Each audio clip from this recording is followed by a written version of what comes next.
Habits Mindset Hunter. Chasseur d'habitudes et d'état d'esprit. Cazador de hábitos y mentalidad. Un état d'esprit innovant pour une vie épanouie. Une émission de et avec Melika Badreddine.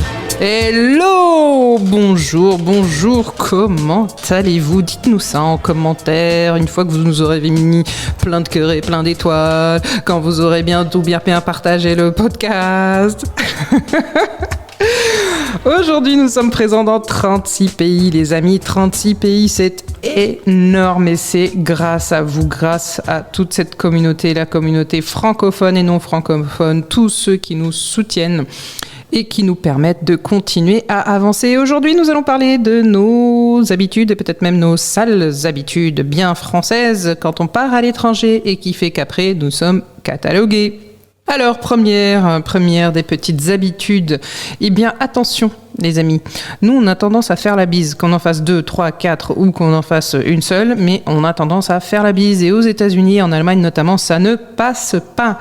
La bise est vécue comme une sorte d'agression sexuelle, comme la pénétration dans la sphère privée de l'autre. Et dans ce cas-là, eh bien, on serre tout simplement la main. Voilà, on se revient au fameux serrage de la paluche qui nous garde un petit peu tous en sécurité, qui nous évite de finir en garde à vue le premier jour en Allemagne notamment, ou aux États-Unis, ça peut faire du bien dans ce contexte. Ensuite, nous avons tendance aussi à laisser nos amis, les chiens, déféquer sur les trottoirs, et ça ne passe pas. Et non, ça ne passe pas. Il y a certains pays pour lesquels c'est carrément illégal. Hein. On fait attention, notamment en Suisse, dans les pays nord-américains. Vraiment, les témoignages de Français dans ces pays-là qui se sont fait embêter, et c'est bien le mot, à cause de ces défécation du trottoir par nos amis canins, ça ne passe pas du tout. Et ici, on s'en fiche, mais bon, ailleurs, ça pose problème et ça peut causer même des amendes. Troisième habitude bien française, c'est parler politique directe. Et ça ne passe pas non plus. Dans certains pays anglo-saxons, c'est vraiment vécu comme une agression. Vous vous mêlez de ce qui ne vous regarde pas et vous-même, vous commencez à exposer un pan de votre vie qui ne regarde personne. Les opinions bien tranchées, ça peut faire plaisir à l'heure de l'apéro ici, mais attention, ailleurs, ça peut poser vraiment problème. On a tendance à parler de politique régulièrement et c'est très bien ici, mais ailleurs, moi je vous recommande d'y réfléchir à 2 fois. 4e habitude, c'est lever le pouce pour faire de l'autostop.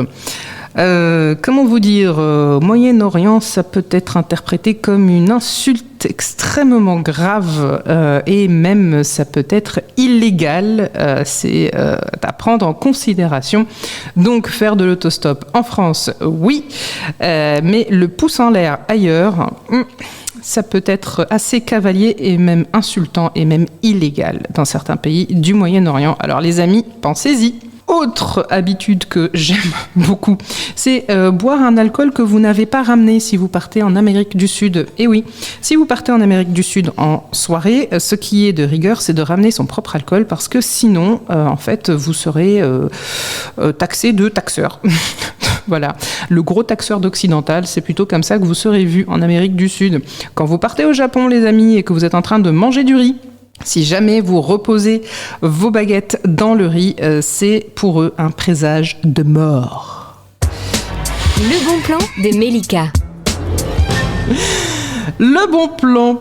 Eh bien, je vous invite, toujours si vous êtes au Japon, de regarder un Japonais dans les yeux lorsque vous mangez, parce que sinon pour le reste c'est considéré comme du manque de respect. Quand vous êtes en Inde par exemple et que vous éternuez, c'est interprété comme un mauvais présage. Donc le bon plan du jour, renseignez-vous sur les us et coutumes avant d'aller quelque part, même pour des vacances. Cette émission est maintenant terminée et comme dit Melika, fuck bullshit, love. Retrouvez l'ensemble des podcasts de Melika sur toutes les bonnes plateformes de streaming. Infos, actu, formation, coaching, ouvrages sur melikabadreddine.com.